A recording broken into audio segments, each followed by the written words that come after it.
Hey, you guys, thank you for tuning in to meet your girl, Miss Awesome Lawson, also known as Mama Mario. And you guys, I am walking the dogs. Yes, I still walk my dogs most of the time, every day. I try to every day. But even players mess up sometimes. Anywho, y'all, I was sitting up here thinking about some things. So I said, let me just go off the dome and record and let these thoughts come out of my mouth. So I want to talk about vendor events. Something like a 101 to doing vendor events. If you're thinking about doing a vendor event, steps to having a successful one. So what I would do is first think about the location. So you want to get a location where you're not coming a lot out of the pocket. You want to get a location where maybe someone will let you have it for free there because it provides people or a crowd to their establishment as well.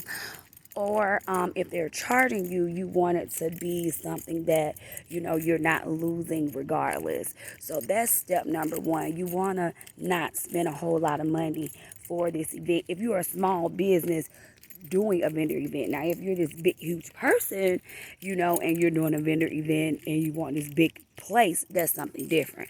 But this is going to small business owners who are interested in doing vendor events.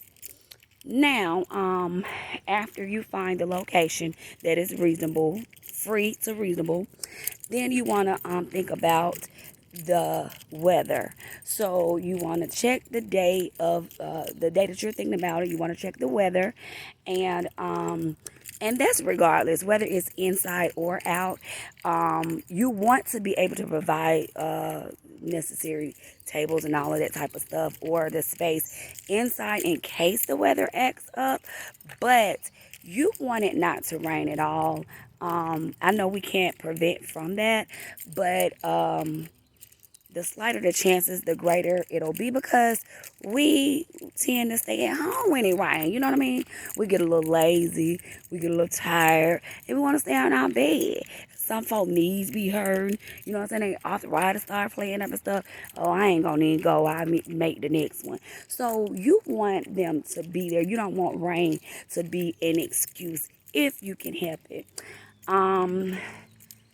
Another thing is when you're finding vendors, you guys, when you're looking for vendors. Yes, a lot of people go by, and this is something that I just thought of, y'all.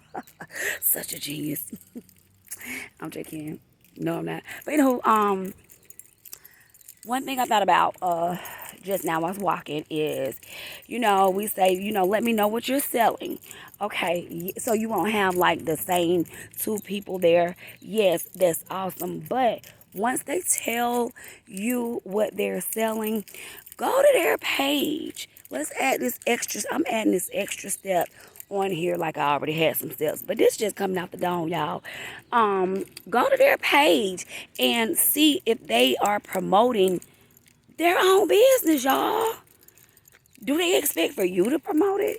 Do they expect to, this to be like a, ooh, what a sign, come through, son.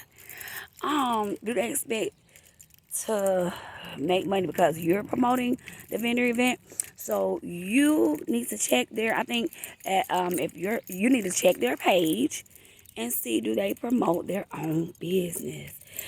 So if they're promoting their own business, they're going to promote the event. They're not just going to expect you to promote it. So that's very important.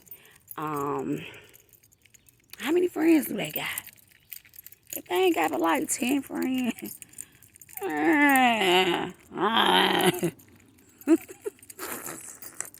Oh. As the vendor, not the vendor, as the person that's hosting the event. Do people like you?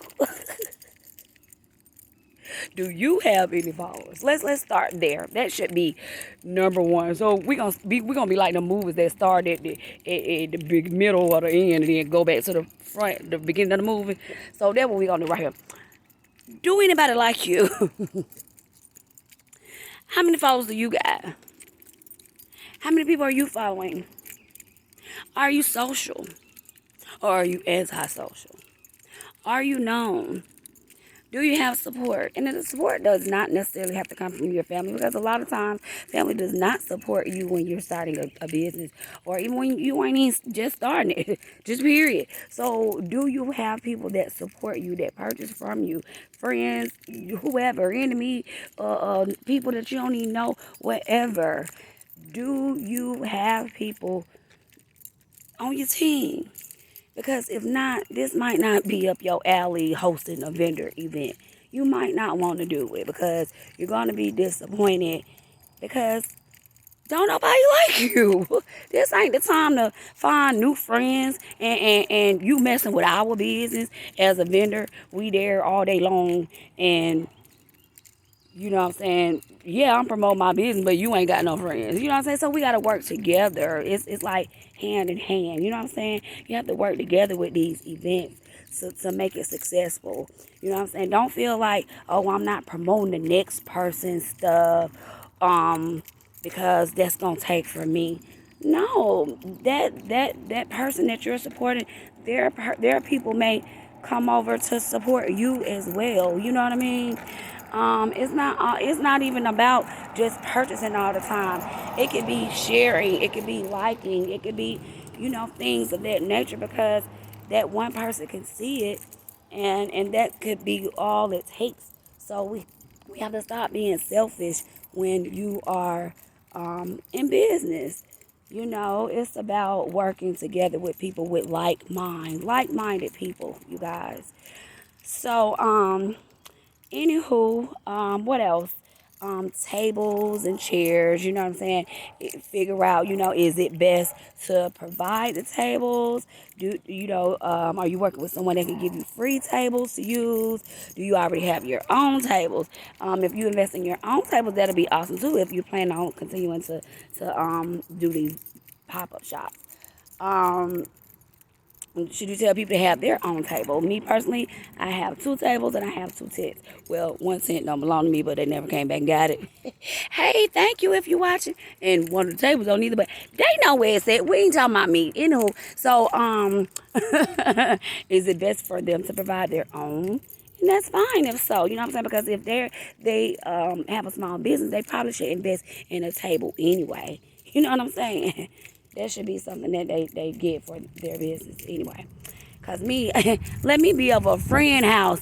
I might just pull out a small little mini store out of my car. I'm just saying, at the table. I turn a card party into a sale. You feel me? That's just me. You know what I'm saying? So anywho, those are just some things that I was thinking about that would help people with doing a vendor event. Because see, you don't want the people that are just interested in making the money off of the vendors. Like, okay, I'm charging $100 per vendor. I'll make me about $1,000, and whether they make money or not. No, that person shouldn't even be thinking like that. That person should want the vendors to continuously want to be a part of their organization with the events, because they're guaranteed to make money. So basically, that's money guaranteed coming in for them and for the vendors. That's how you want to think about things. It's not about you just taking over all the money. It's about all of us working together as small businesses and making the money. So anywho, y'all, those are just some things off the dome. I didn't write it down. You know what I'm saying? There's all that dome right up. That be talking about I got a big forehead and do and sits in it. And I'm surviving. But y'all, I was just checking in with those things. I hope that helped someone out. It wasn't geared towards anyone.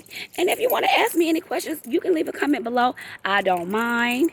You know what I'm saying? And I will check in with you guys later. Peace out.